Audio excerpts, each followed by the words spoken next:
pagi anak-anak. Pagi, Pak. Bagaimana kabarnya hari ini? Sehat, Pak. Oke, semua kabarnya sehat. Ya, berarti ya semua masih semangat untuk belajar. Nah, hari ini di awal pembelajaran kita, sebelum kita belajar, kita harus membuat keyakinan kelas terlebih dahulu. Apa sih keyakinan kelas? Nah, keyakinan kelas itu adalah sebuah aturan, ya, sebuah peraturan yang disepakati secara bersama-sama. Siapa yang menyepakati? Guru dengan siswa, bapak dengan kalian. Nah, dalam membuat keyakinan kelas, ya, kita akan memberikan pendapatnya masing-masing. Jadi semua anak-anak ya membuat pendapatnya masing-masing. Ya, apa sih yang kamu mau? Pembelajaran yang seperti apa yang kamu mau? Ya, kedepannya, ya, apa yang kamu mau? Contoh, kita menerapkan peraturan yang bagaimana? Peraturannya itu bisa kita patuhi di dalam kelas maupun di lingkungan sekolah. Bisa? Pak, contohnya apa, Pak? Siapa yang tahu? Peraturan yang bisa kita patuhi, bisa kita jalankan di kelas. Tunjuk tangan. Siapa yang bisa? Sobirin, ayo. Apa Sobirin contohnya? Contohnya apa? Iya, bagus. Kasih tepuk tangannya. Melaksanakan weekend. Nah, itu salah satu sebuah peraturan.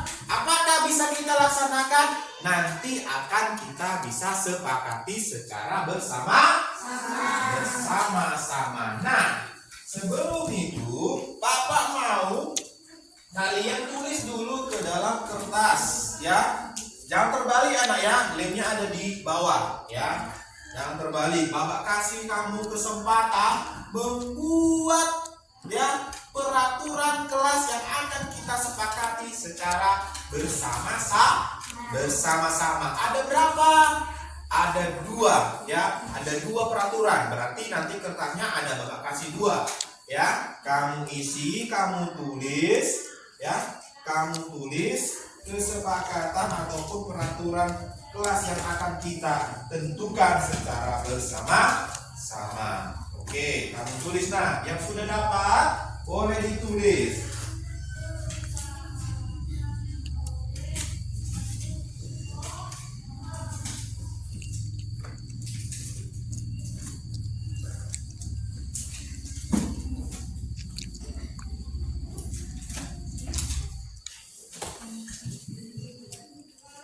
Yang sudah dapat boleh ditulis ya. Bebas. Peraturan apa yang mau kita buat di sekolah ini ataupun di kelas kita? Ya, kamu tulis. Ya. Yang sudah selesai ditulis, ditempelkan di papan tulis, ya. Agar kita diskusikan.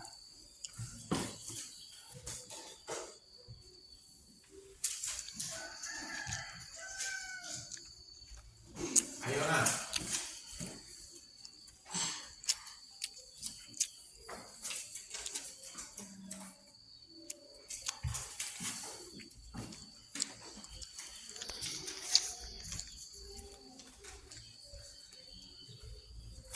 Ayo boleh ditulis.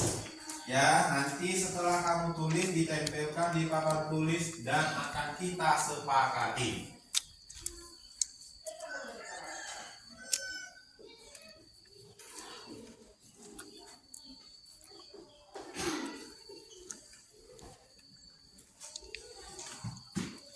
Yang sudah selesai ditempelkan di sini ya, di sini nah, biar lengket.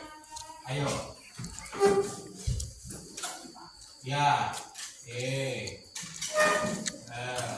Ya.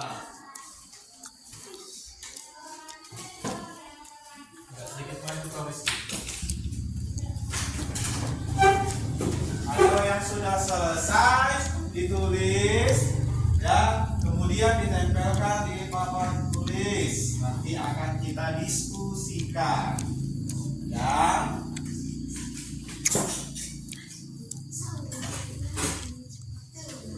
Ayo, yang tertib ya, tertib.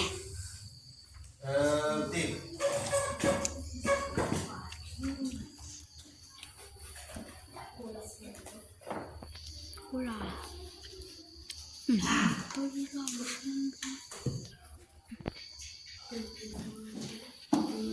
Oke, yang sudah selesai ditempel boleh duduk ke tempat duduknya.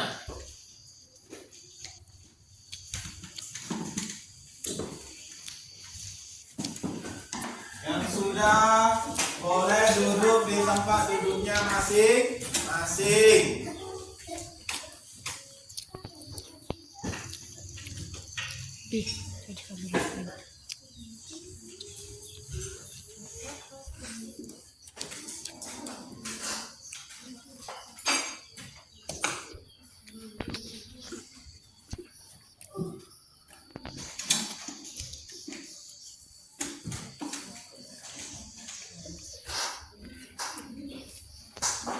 Oke, sudah semua? Sudah. Nah, kita baca ya. Kita bacakan yang pertama adalah temanmu membuat kesepakatan kelas. Mencontoh. Nah, apa bunyinya? Memakai seragam yang rapi atau yang lengkap. Oke, ini ada lagi. Tidak boleh mandi sungai. Ini sering ini. Bagi semangat anak-anak laki-laki. Boleh kita sepakati? Boleh. Tidak boleh mandi sungai. Ya, tidak boleh mandi sungai. Nah, ini. Oke, berikutnya. Menjadi contoh yang baik. Ada? Nomor berapa? 1. Nomor 1. Kemudian jika tidak mengerjakan PR dihukum mengutip sampah kelas 1. Tidak mengerjakan PR. Berarti apa tadi? Nomor berapa itu? Belajar dengan sungguh. Nomor berapa? 3. Nomor berapa? 3. Nomor 3. Jika tidak melaksanakan piket mengutip sampah. Berarti nomor berapa itu? 4. Nomor 4. Apa bunyinya? Melaksanakan piket. Melaksanakan Piket. Kemudian berkata sopan. Sudah ada? Sudah ada. Nomor berapa? 2. Nomor 2. Oke. Kemudian yang terakhir, ini yang terakhir yang dibuat temanmu. Menjadi contoh yang baik. Sudah ada? Nomor berapa? 1. Oke. Nah, inilah keyakinan ke kelas kita yang sudah kita sepakati. Ada berapa? 7. Ada berapa? 7. 7 keyakinan kelas ataupun kesepakatan kelas. Coba dulu Bapak suruh dibaca si Hafiz yang pertama. Mencontohkan yang baik. Oke, ingat ya? Bisa diingat? Oke, nomor 2 coba bacakan si Almu. Berkata sopan. Oke, berkata sopan. Sudah diingat? Oke, nomor 3 si Rizky. Belajar dengan sungguh-sungguh. Belajar dengan sungguh-sungguh. Oke, nomor 3 ya. Sekarang yang nomor 4 si Sri. Melaksanakan piket. Melaksanakan piket. Oke. Yang kelima baca si Angga. Menjaga Keber. kebersihan. Iya, menjaga kebersihan kelas ataupun lingkungan sekolah. Nomor 6 baca dulu si Baby. Memakai seragam. Memakai seragam sekolah. Kalau hari Senin biasanya kita pakai apa? Merah putih. Kalau upacara memakai apa? memakai topi dan juga dasi, atribut ya. Kemudian memakai sepatu warna apa? Hitam. Tidak boleh memakai sendal, iya kan? Oke, kemudian yang kedua sekarang 7. Baca dulu si apa Najwa? Tidak boleh mandi sungai. Ya, pada saat istirahat ini ya tidak boleh ada yang ke sungai-sungai. Ya, itulah kesepakatan kelas kita. Ada berapa? 7. Ada 7 kesepakatan kelas yang sudah kita bahas. Kita bahas apa saja peraturan kelas yang sudah kita sepakati. Nah, Bapak harap anak-anak, baik itu si Angga, si Latif, si Alwi, Almu, Hafiz, Rawi, Febi, kemudian si Najwa, Rizky, Apip, ya, kemudian Isna dan juga Sri dan juga Bapak. Ya, karena kesepakatan kelas ini dibuat untuk ditaati oleh warga kelas. Siapa saja warga kelas yang ada di kelas 6? Ada guru dan juga siswa. Ada siapa? Ada guru dan juga siswa. Guru ya Bapak, siswa ya kamu. Berarti kesepakatan kelas ini berlaku untuk siapa? Untuk siapa saja? Bapak tarik sekali lagi. Kesepakatan kelas ini berlaku untuk siapa saja? Guru dan siswa. Iya, guru dan juga siswa.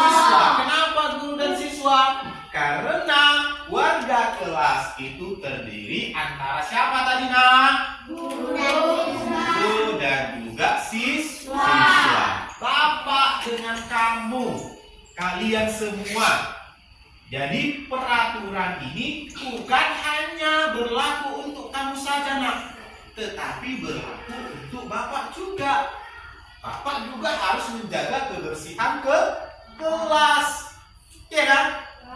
Saat belajar sungguh-sungguh, Bapak ngasih materi sama kamu, kamu menerima materi pembelajaran juga harus dengan sungguh-sungguh. Kesepakatan kelas ini bukan hanya untuk kamu saja, ya kan?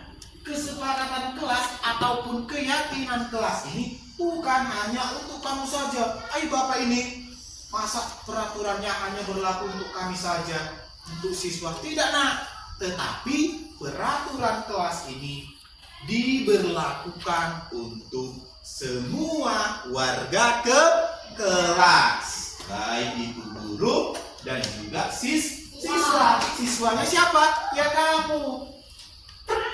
Ke-11 siswa yang ada di kelas saja. Guru dan siswa. Iya, guru dan juga siswa. Kenapa guru dan siswa? Karena warga kelas itu terdiri antara siapa tadi nak? Guru dan juga siswa. Bapak dengan kamu, kalian semua. Jadi peraturan ini bukan hanya berlaku untuk kamu saja nak, tetapi berlaku untuk Bapak juga. Bapak juga harus menjaga kebersihan kelas, ya kan? Saat belajar sungguh-sungguh, Bapak ngasih materi sama kamu, kamu menerima materi pembelajaran juga harus dengan sungguh-sungguh. Kesepakatan kelas ini bukan hanya untuk kamu saja, ya kan? Kesepakatan kelas ataupun keyakinan kelas ini bukan hanya untuk kamu saja. Ayo Bapak ini, masa peraturannya hanya berlaku untuk kami saja, untuk siswa? Tidak nak, tetapi peraturan kelas ini diberlakukan untuk semua warga kelas, baik itu guru dan juga siswa. Siswanya siapa? Ya kamu. Ke-11 siswa yang ada di kelas yang ada di kelas 6. Ya, boleh, bisa dilaksanakan. Nah, sampai di sini ada yang belum paham dengan keyakinan kelas yang sudah kita buat? Semua sudah memahami? Kalau semua sudah memahami keyakinan kelas kita, berarti kita sudah siap untuk menaati kesepakatan kelas. Kesepakatan kelas kalau sudah dipahami, sudah disepakati, maka sudah bisa kamu laksanakan. Kapan dilaksanakan? Saat kesepakatan kelas sudah kita sepakati. Pada saat kapan? Pada saat hari ini. Sampai kapan? Ayo. Sampai seterusnya. Sampai kamu berada di kelas 6 ini. Nah, bisa dilaksanakan? Bisa kamu laksanakan, Anggam? Bisa, Pak. Bisa kamu laksanakan, Apip? Bisa, Pak. Iya. Bisa kamu laksanakan, Rawi? Bisa, Pak. Bisa kamu laksanakan, Ali? Bisa, Pak. Oke, berarti semua Bapak harap ya, Bapak yakin dan percaya. Ya, Bapak yakin dan percaya anak-anak Bapak kelas 6 ya, saat ini kamu bisa melaksanakan keyakinan kelas. Bapak berharap, Bapak yakin sama kamu. Kalau Bapak yakin sama kamu, berarti kamu harus bisa. Semangat! Semangat! Nah, cukup sekianlah kesepakatan kelas yang sudah kita buat. Bapak harap anak-anak Bapak yang hebat, yang baik, ya kan, bisa menaati peraturan kelas kita ini ataupun keyakinan kelas kita. Supaya apa? Supaya kelas kita ya kondusif. Maksudnya kondusif itu adalah tidak ada keributan. Ya kan? Tidak ada keributan. Menjadi kelas yang didamba-dambakan oleh teman-temannya yang lain. Saat kamu nanti sudah tamat, ya, sudah tamat dari sekolah ini, saya merasa berkesan di kelas 6. Kelas kami semuanya teman-temannya baik-baik, menaati peraturan, gurunya juga baik-baik, ya kan? Berarti kamu berada di kelas 6 itu memiliki kesan yang bagaimana? Kesan yang baik. Kalau kamu memiliki kesan yang nggak baik di kelas 6, pasti kamu akan merindukan kelas 6 ini. Rindu saya di kelas 6, pengen lagi balik ke kelas 6, yang lagi dulu SMP, cepat-cepat SMP, ya kan? Nah, itu bisa? Oke, nah cukup sekianlah keyakinan kelas yang sudah disepakati. Semoga kedepannya anak-anak Bapak ini bisa menjadi yang lebih baik lah. Baik, terima kasih. Selamat siang. Selamat pagi. Pagi, luar biasa. Oke, terima kasih.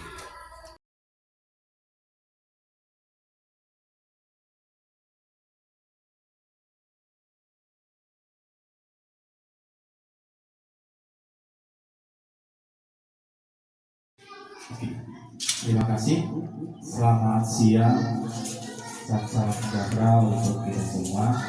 Yang saya hormati Bapak Kepala Sekolah dan yang saya hormati juga rekan-rekan guru-guru di SD 107465 Bajadolo. Nah, di sini izinkan saya ingin memaparkan mengenai diseminasi modul 1.4 yaitu budaya positif untuk sebagai tugas saya untuk berbagi praktik baik dalam pembelajaran modul sebelumnya. Oke, adapun yang melatar belakangi dalam kegiatan ini adalah bahwasanya Bapak KHD yaitu Ki Hajar Dewantara menjelaskan bahwa tujuan pendidikan yaitu menuntun segala kodrat yang ada pada anak-anak agar mereka dapat mencapai keselamatan dan kebahagiaan yang setinggi-tingginya baik sebagai manusia maupun sebagai anggota masyarakat. Salah satunya dengan menciptakan yaitu budaya positif. Nah, budaya positif yang dapat dibangun melalui disiplin positif, keyakinan kelas, serta segitiga restitusi di sekolah.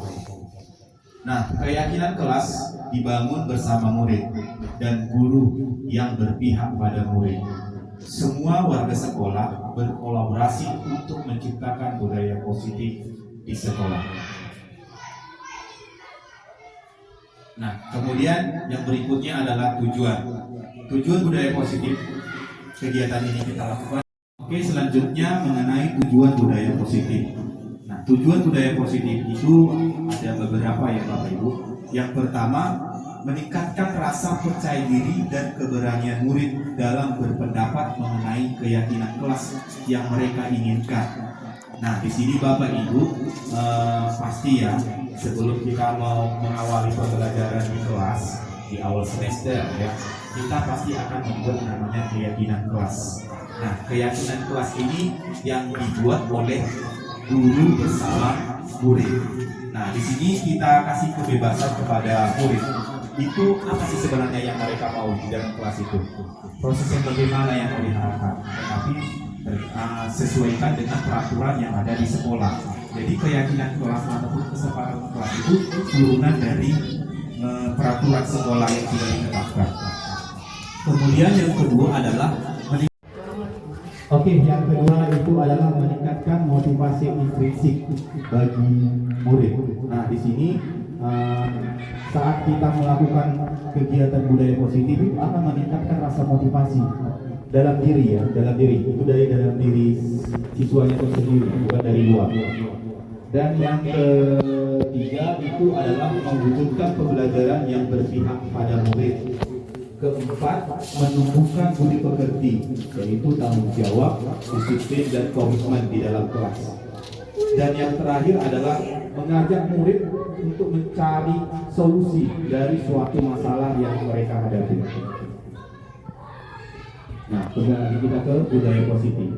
Nah, budaya positif apa saja yang termasuk ke dalam budaya positif di sekolah maupun di dalam kelas. Nah, budaya positif itu termasuk nilai-nilai, keyakinan-keyakinan, dan kebiasaan-kebiasaan di sekolah yang berpihak pada murid, agar murid dapat berkembang menjadi pribadi yang kritis, penuh hormat, bertanggung jawab sesuai dengan profil pelajar Pancasila. Yang saat ini akan kita mengadakan yang namanya kurikulum merdeka. Jadi profil pelajar Pancasila ini perlu didalami lebih. Oke. Dalam mengimplementasikan budaya positif di sekolah ini ada beberapa hal ya Bu ya. Nah, di sini ada beberapa contoh ya implementasi budaya positif di sekolah. Yang pertama itu pasti itu selalu kita galakan ya Bapak Ibu, bahwasanya kita harus menerapkan budaya 5S, yaitu salam, sapa, senyum, sopan, santun. Ya kan Bapak Ibu. Ya, dari salah satu ini kita harus melakukan kegiatan seperti bersalaman dengan guru-guru, bahkan dengan siswa. Ya, itu merupakan salah satu kegiatan untuk ya menciptakan budaya positif di sekolah. Kemudian bagi yang beragama Islam itu melakukan kegiatan sholat duha secara bersama. Kemudian yang ketiga yaitu senam bersama, dan yang terakhir adalah literasi di sekolah. Nah, kemudian berikutnya adalah implementasi budaya positif di sekolah. Ya, salah satunya itu keyakinan kelas. Jadi keyakinan kelas itu harus bersifat abstrak, Bapak Ibu. Ya, bersifat abstrak, ya, dan lebih rinci dan konkret, mudah dipahami oleh siswa kita. Kemudian yang kedua, keyakinan kelas itu harus berupa pernyataan-pernyataan yang universal, yang umum, ya. Kemudian yang ketiga, pernyataan keyakinan kelas senantiasa dibuat dalam bentuk kata-kata yang positif. Ya, kata-kata yang positif, tidak boleh kata jangan dan tidak. Jadi harus ada kata positif. Nah, kemudian berikutnya keyakinan kelas hendaknya tidak terlalu banyak sehingga mudah diingat dan dipahami oleh semua warga kelas. Jadi jangan terlalu banyak. Misalkan kita buat keyakinan kelas itu ada 7.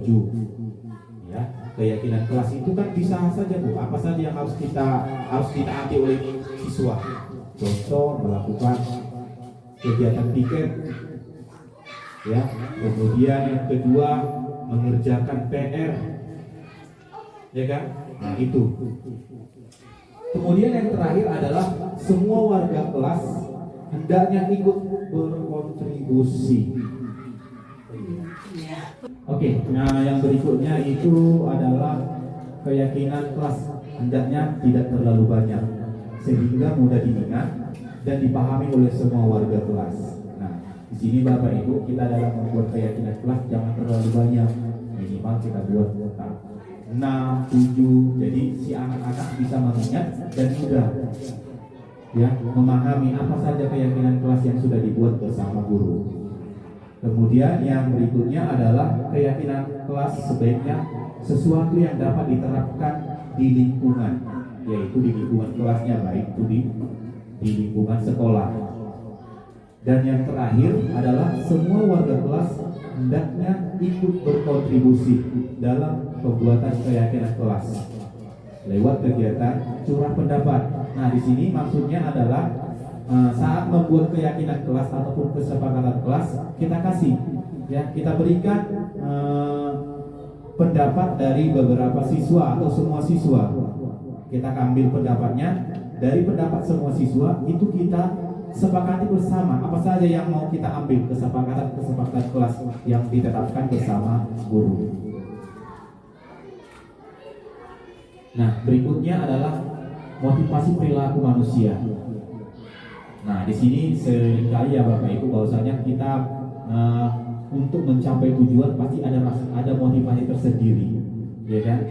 Motivasi itu ada 2, yaitu hukuman dan penghargaan. Kita untuk menggapai tujuan pasti kita harapannya mendapat penghargaan. Penghargaan itu bukan harus penghargaan yang berbentuk apa? Penghargaan berupa sapaan yang lebih menyenangkan, itu bagian dari penghargaan. Nah, terkadang lagi itu motivasi perilaku manusia itu bisa saja karena hukuman. Karena nanti kalau misalkan karena kita seperti mengatakan kepada siswa, kalau kamu tidak bisa, kamu dapat hukuman. Nah itu motivasi. Ada hukuman dan ada penghargaan.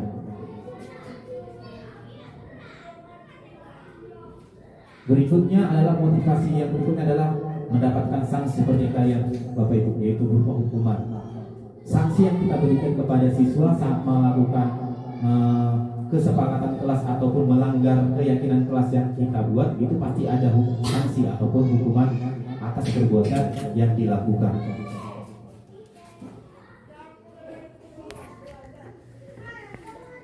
Nah, berikutnya adalah restitusi. Semua cara yang menanamkan disiplin positif pada murid. Nah, itu adalah restitusi, itu adalah restitusi. Semua cara yang menanamkan disiplin positif pada murid. Nah, itu adalah restitusi, itu adalah proses menciptakan kondisi bagi murid untuk memperbaiki kesalahan mereka sehingga mereka bisa kembali pada kelompok mereka dengan karakter yang lebih kuat. Nah, itulah restitusi. Jadi kita mengkondisikan siswa untuk kembali pada kelompok mereka atas pelanggaran yang sudah dibuat. Kita buat restitusi. Restitusi itu apa saja? Nah, nanti kita bahas di sini Bapak Ibu. Restitusi juga menurut Pak ahli yaitu Charles Bosen mengatakan bahwasanya proses kolaboratif yang mengajarkan murid untuk mencari solusi untuk masalah yang dihadapi dan membantu murid berpikir tentang orang seperti apa yang mereka inginkan dan bagaimana mereka harus memperlakukan orang lain. Kemudian restitusi juga membantu murid untuk menjadi yang lebih memiliki tujuan, disiplin positif dan memulihkan dirinya setelah berbuat salah. Jadi melalui pendekatan restitusi, ketika murid berbuat salah, guru akan menanggapi dengan mengajak murid untuk berefleksi tentang apa yang dapat mereka lakukan untuk memperbaiki kesalahan, ya, kesalahan mereka, sehingga ya mereka bisa ataupun mereka menjadi pribadi yang lebih baik dan menghargai dirinya. Nah, di sini ada 5 posisi kontrol, 5 posisi kontrol guru. Nah, kita lihat Bapak Ibu, ada 5 posisi kontrol guru. Yang pertama itu adalah penghukum, ya. Kemudian pembuat rasa bersalah, ya. Posisi teman, pemantau, dan manajer. Dari kelima ini pasti kita pernah mengalami kelima posisi ini. Mana di sini yang paling sering Bapak Ibu kita lakukan? Posisi mana yang paling sering kita lakukan? Penghukum, pembuat rasa bersalah, ini paling sering ya. Ini yang paling sering, penghukum dan pembuat rasa bersalah. Kalau penghukum itu contohnya seperti ini Bapak Ibu. Guru-guru yang menerapkan posisi penghukum ini akan pasti mengatakan ini, patuhi aturan saya atau awas. Nah, itu pasti kan? Itu berupa apa itu? Ancaman ya. Ancaman untuk mendapatkan hukuman. Ya, kamu selalu saja salah. Kau aja yang selalu salah. Nah, seperti itu. Kemudian pasti selalu yang terakhir selesai itu pasti ada sanksi yang diberikan, ya kan Bapak Ibu. Nah, guru seperti ini yang dikatakan adalah posisi sebagai penghukum. Kemudian yang kedua, posisi kontrol, yaitu pembuat rasa bersalah. Nah, di sini posisi pembuat rasa bersalah ini pasti sering kita lakukan. Saya kecewa dengan kamu, nak. Saya kecewa sekali. Nah, ini seakan-akan siswa ini merasa bersalah. Gurunya sudah kecewa, pasti siswanya akan menganggap dia sudah bersalah. Nah, kemudian yang kedua, berapa kali Bapak harus memberitahukan kamu ya? Nah, karena udah sering melakukan kesalahan, kita ucapkan dengan kata-kata beberapa kali. Nah, berarti dia sering melakukan kesalahan. Kemudian yang ketiga adalah, gimana coba kalau orang tua kamu tahu kamu berbuat begini, berbuat kesalahan? Kalau orang tuanya tahu dia melakukan kesalahan, pasti ujungnya orang tuanya akan kecewa. Berarti di sini siswa akan merasa bersalah. Nah, kemudian yang keempat adalah di posisi ini, ya, si anak akan merefleksikan dirinya, melakukan penilaian dirinya bahwasanya dia orang yang paling buruk, orang yang merasa bersalah, selalu melakukan kesalahan yang sama. Jadi dia akan merasa tidak berharga, ya Bapak Ibu ya, tidak berharga dan selalu mengecewakan orang-orang yang di sekitarnya, bahkan orang-orang yang disayangi. Itulah posisi pembuat rasa bersalah. Yang ketiga adalah posisi kontrol teman. Nah, di sini posisi kontrol teman ada kalimat-kalimat. Nah, pernah nggak kita lakukan seperti itu? Kata-kata seperti ini. Ayolah, ayo bantulah demi Bapak ya. Demi Bapak, coba bantu nak. Nah, ini kan dia menganggap bahwasanya kita berbicara itu dengan teman. Dia tidak ada batasan. Ya. Kemudian yang kedua, ayo ingat tidak bantuan Bapak selama ini. Ingat tidak bantuan Bapak selama ini. Nah, jadi kata-katanya itu kata-kata yang sering kita gunakan bersama teman. Jadi kita anggap siswa itu bukan orang lain sebagai teman kita. Jadi kata-katanya yang kita ucapkan kepada siswa kita itu kata-kata yang diposisikan bahwasanya kita berbicara dengan teman kita. Begitu. Jadi ada rasa senang dan kedekatannya itu semakin akrab ya antara siswa dengan guru. Jadi si anak pun lebih terbuka, tidak ada tekanan karena tidak ada batasan. Tapi batasan yang positif ya Bapak Ibu ya. Batasan yang positif. Jadi si anak itu dia akan lebih terbuka. Kenapa dia melakukan kesalahan? Terkadang kan kalau kita tanya bagi orang siswa-siswa yang melakukan kesalahan, dia akan diam, tidak mau menyampaikan kenapa dia berbuat seperti itu. Jadi kalau kita memposisikan kita sebagai teman, dia akan semakin terbuka, ya, Bapak Ibu. Dia baik itu ya, batasan yang positif.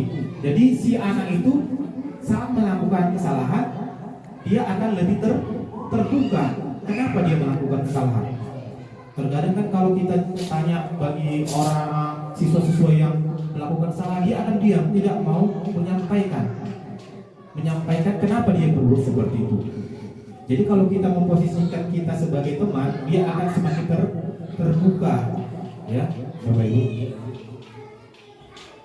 Kemudian berikutnya adalah pemantau, ya. Saat kita melakukan posisi pemantau, guru-guru ataupun kita akan menerapkan posisi dengan berkata peraturan apa. Jadi kita memantau peraturannya apa. Sebelumnya itu dia memantau bahwasanya peraturan itu dilaksanakan atau tidak. Kemudian apa yang telah kamu lakukan. Nah, dia memantau siswanya, tetapi dia bertanya apa yang telah kamu lakukan.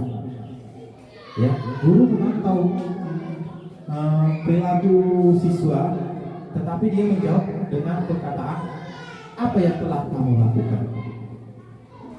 Nah, di sini siswa sudah melakukan kesalahan, Bapak Ibu.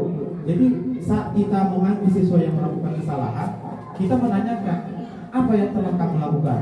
Nah, di sini posisinya siswa akan menceritakan kejadian-kejadian yang dilakukan saat melakukan kesalahan. Kemudian berikutnya sanksi atau konsekuensinya apa? Dia yang begitu sendiri. Saat dia melakukan kesalahan, kita bertanya sanksi atau konsekuensinya apa? Biarkan dia yang menjawab sendiri apa sanksi yang dia dapat atas kesalahan yang dia buat. Nah, di sini adalah posisi pemantau. Jadi saat murid memahami konsekuensinya, ya, konsekuensi yang harus dijalankan karena telah melanggar kesalahan, ya, dia akan memahami bahwasanya dia telah melakukan kesalahan. Kemudian yang terakhir adalah posisi sebagai manajer.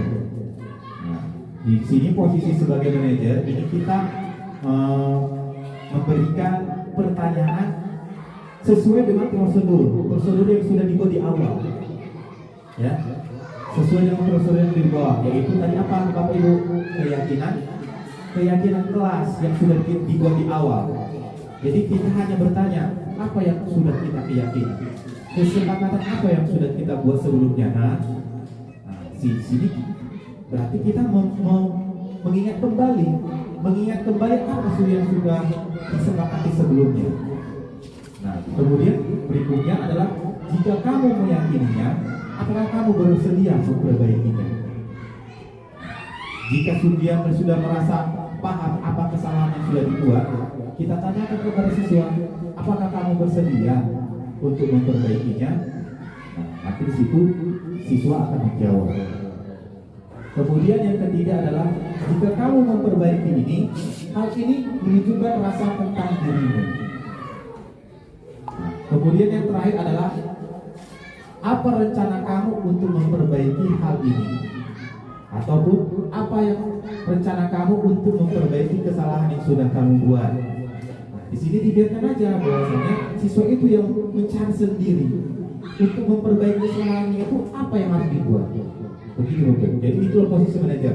Biarkan siswa yang merancang apa saja perbaikan-perbaikan yang akan dibuat terhadap kesalahan yang sudah dilakukan.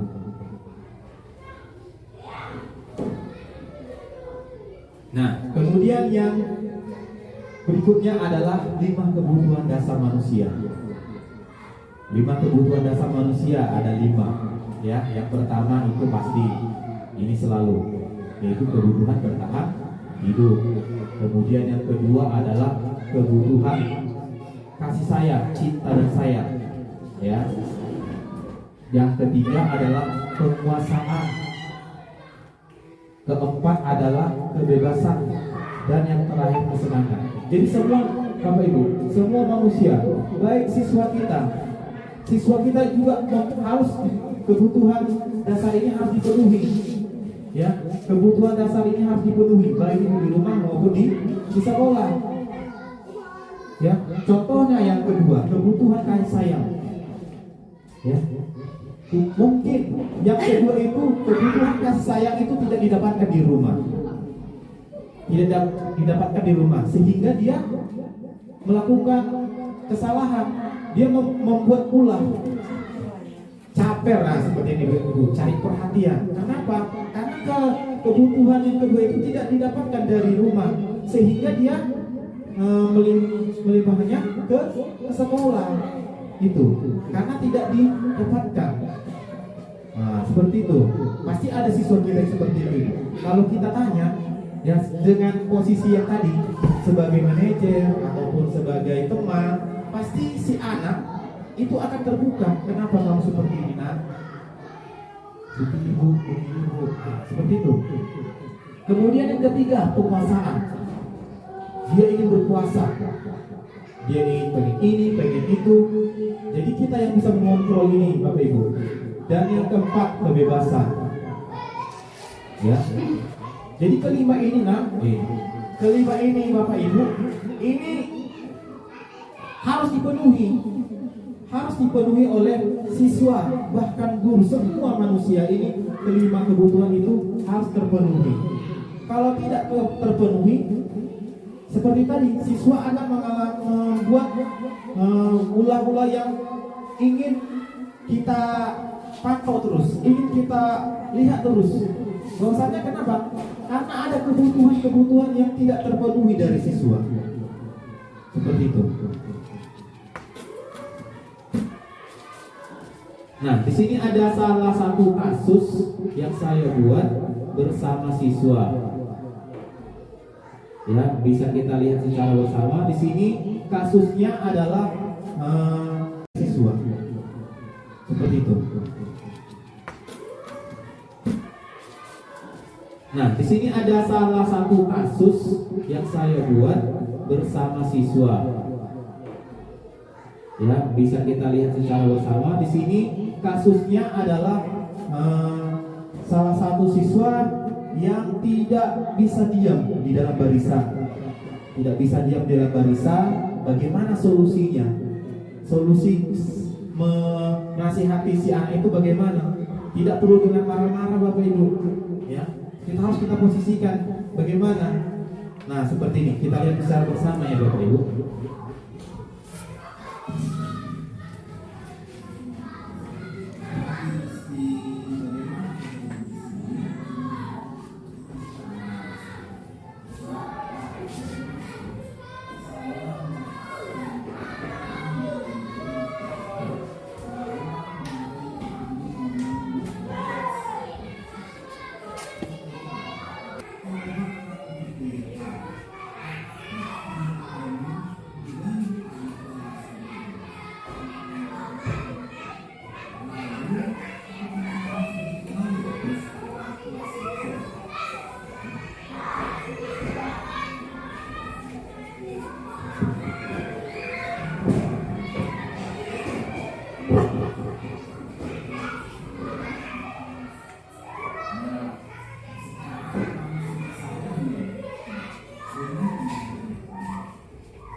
Oke, itu kasus.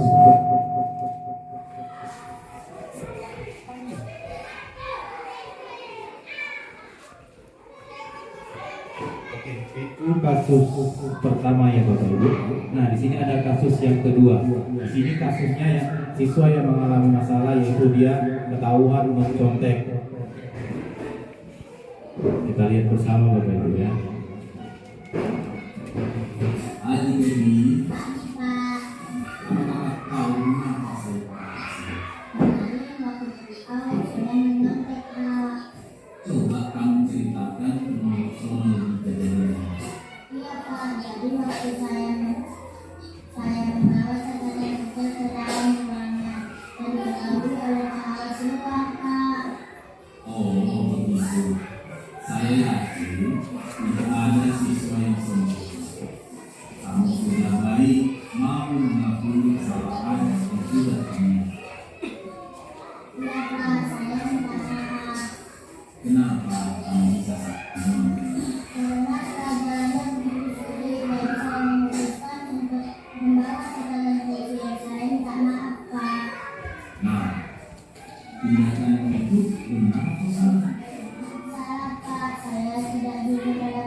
begitu Bapak Ibu. Nah, dari kasus yang kita lihat bersama, jadi harus ada yang harus kita tempatkan Bapak Ibu. Posisi yang bagaimana yang harus kita buat saat menyelesaikan masalah. Nah, dari kasus yang kedua di sini ya, posisi yang saya buat adalah posisi sebagai teman dan juga sebagai manajer. Kita tanya ya, kita tanya kepada murid kita apa yang sudah dibuat, ya kan? Apa yang sudah dibuat, dan kita tanya tersebut lagi keyakinan kelas apa yang sudah dibuat sebelumnya. Nah, itulah bagian dari posisi kontrol yang kita terapkan dalam menyelesaikan masalah, ya, masalah yang dihadapi oleh murid.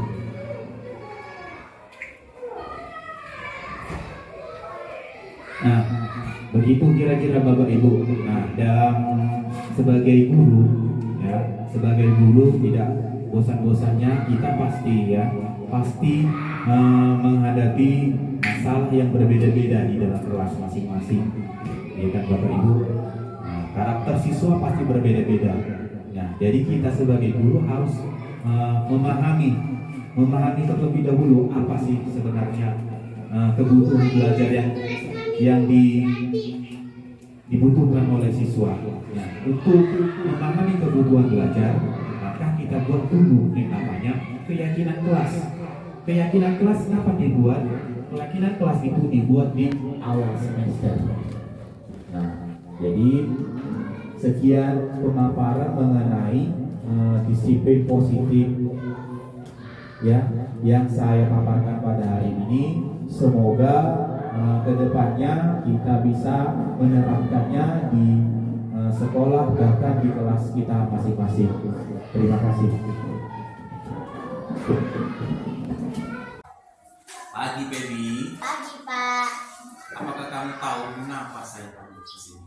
Kemarin waktu tryout saya menyontek, Pak. Coba kamu ceritakan kronologi kejadiannya. Iya, Pak. Jadi waktu saya membawa catatan kecil ke dalam ruangan dan diketahui oleh pengawas ruang, Pak. Oh, begitu. Saya yakin tidak ada siswa yang sempurna. Kamu sudah baik mau mengakui kesalahan yang sudah kamu lakukan. Iya, Pak. Saya minta maaf. Kenapa kamu bisa sampai menyontek? Karena pelajarannya begitu sulit, jadi saya memutuskan untuk membawa catatan kecil. Saya minta maaf, Pak. Nah, tindakanmu itu benar atau salah? Salah, Pak. Saya tidak jujur dalam mengerjakan ujian penilaian. Untuk kedepannya, apa yang akan kamu lakukan saat ujian berakhir? Saya akan belajar lebih tekun, Pak, dan bertanya kepada guru apabila belum paham tentang materi pelajaran. Bagus. Bapak Ibu pasti akan dengan senang hati membantu kalian. Terima kasih, Pak. Sama-sama, Baby. Mari, Pak. Pagi Rizky, bagaimana kabar Rizky? Sehat, Pak. Nah, sehat ya. Saat Bapak tidak masuk, saya mendapatkan laporan dari Bu Najah bahwa kemarin kamu mengganggu adik kelas saat baris di halaman. Apakah itu benar? Baik, setiap orang pasti pernah melakukan kesalahan. Coba kamu pikirkan, apakah tindakanmu mengganggu adik kelas itu benar? Lalu, apakah kamu sudah melanggar kesepakatan kelas yang sudah kita sepakati? Ya, Pak, saya sudah melanggar kesepakatan kelas kita. Kenapa kamu melakukan itu? Kemarin saya bosan, Pak, jadi saya mengganggu adik kelas. Nah, sekarang kamu sudah sadar belum? Nah, dengan tindakan yang kamu lakukan. Sudah, Pak, saya minta maaf. Untuk kedepannya saat baris di lapangan, apa yang akan kamu lakukan untuk memperbaiki kesalahanmu? Saya akan bagus tertib dan menjadi contoh yang baik bagi adik-adik kelas, Pak. baik. Semoga kamu mendapatkan pelajaran bermakna dari kesalahan yang sudah kamu lakukan ya Rizky. Oke, ya sama-sama. Assalamualaikum warahmatullahi wabarakatuh. Perkenalkan, nama saya Adahan Naja Purba, guru kelas 2 di SD 107465 Bajadolo, Kecamatan Sipispis, Kabupaten Serdang Bedagai, dan merupakan rekan kerja dari Bapak Joki Siagian. Pada kesempatan ini, saya akan memberikan testimoni dalam penerapan budaya positif, salah satunya keyakinan kelas. Keyakinan kelas sangat penting sekali sebelum kegiatan belajar dilakukan. Tujuannya agar tercipta kenyamanan peserta didik melalui penerapan budaya positif. Dengan membuat keyakinan kelas dapat membantu proses pembentukan karakter peserta didik, sehingga peserta didik dapat mempunyai kesadaran yang kuat dalam kedisiplinan dan kebiasaan-kebiasaan positif yang dilakukan. Dengan membuat keyakinan kelas dan sosialisasi yang sudah dilakukan oleh Pak Joki Siagian sebagai calon guru penggerak yang telah menggerakkan budaya positif di sekolah, khususnya di SD Negeri 107465 Bajadolo, dapat menumbuhkan kesadaran peserta didik dan dapat menumbuhkan kesadaran peserta didik akan kebiasaan-kebiasaan positif dan terciptanya budaya positif, sehingga peserta didik merasa nyaman tanpa adanya hukuman yang akan menyakitinya. Saya berharap semoga budaya positif berjalan dengan efektif, dapat menumbuhkan kesadaran terhadap diri anak. Cukup selaras testimoni dari saya. Saya berharap semoga budaya positif berjalan dengan efektif, dapat menumbuhkan kesadaran terhadap peserta didik. Cukup sekian testimoni dari saya akhiri. Assalamualaikum warahmatullahi wabarakatuh. Assalamualaikum warahmatullahi wabarakatuh. Perkenalkan, nama saya Sri Ramayana Sinaga, guru kelas 3 di SD 107465 Bajadolo, Kecamatan Sipispis, Kabupaten Serdang Bedagai, dan merupakan rekan kerja Pak Joki Junaidi Siagian. Pada kesempatan ini, saya akan memberikan testimoni dalam penerapan budaya positif, salah satunya keyakinan kelas. Keyakinan kelas sangat penting sekali sebelum kegiatan belajar dilakukan. Tujuannya agar tercipta kenyamanan peserta didik melalui penerapan budaya positif.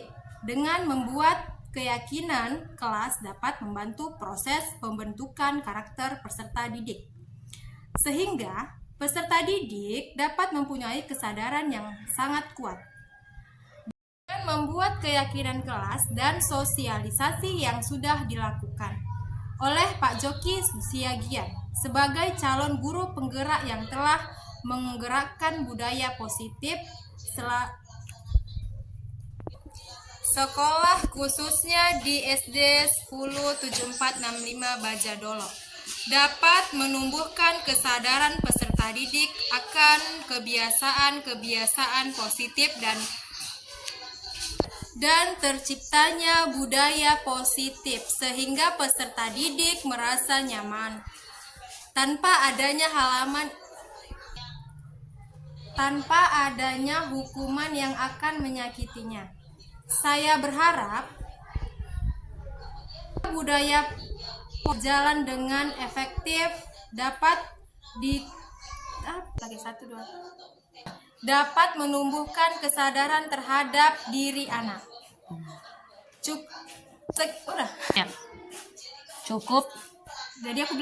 Cukup sekian testimoni dari saya. Assalamualaikum warahmatullahi wabarakatuh. Dan membuat keyakinan kelas dan sosialisasi yang sudah dilakukan oleh Pak Joki Siagian sebagai calon guru penggerak yang telah menggerakkan budaya positif sekolah khususnya di SD 107465 Bajadolo dapat menumbuhkan kesadaran peserta didik akan kebiasaan-kebiasaan positif dan terciptanya budaya positif sehingga peserta didik merasa nyaman tanpa adanya hukuman yang akan menyakitinya. Saya berharap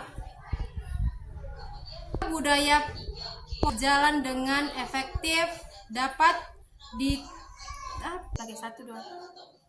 dapat menumbuhkan kesadaran terhadap diri anak.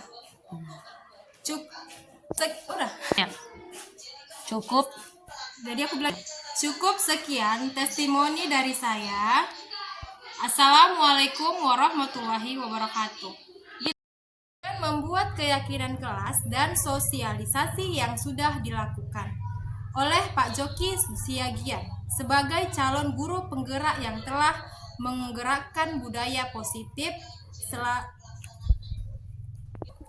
sekolah khususnya di SD 107465 Bajadolo dapat menumbuhkan kesadaran peserta didik akan kebiasaan-kebiasaan positif dan terciptanya budaya positif sehingga peserta didik merasa nyaman tanpa adanya hukuman yang akan menyakitinya. Saya berharap budaya berjalan dengan efektif dapat menumbuhkan kesadaran terhadap diri anak.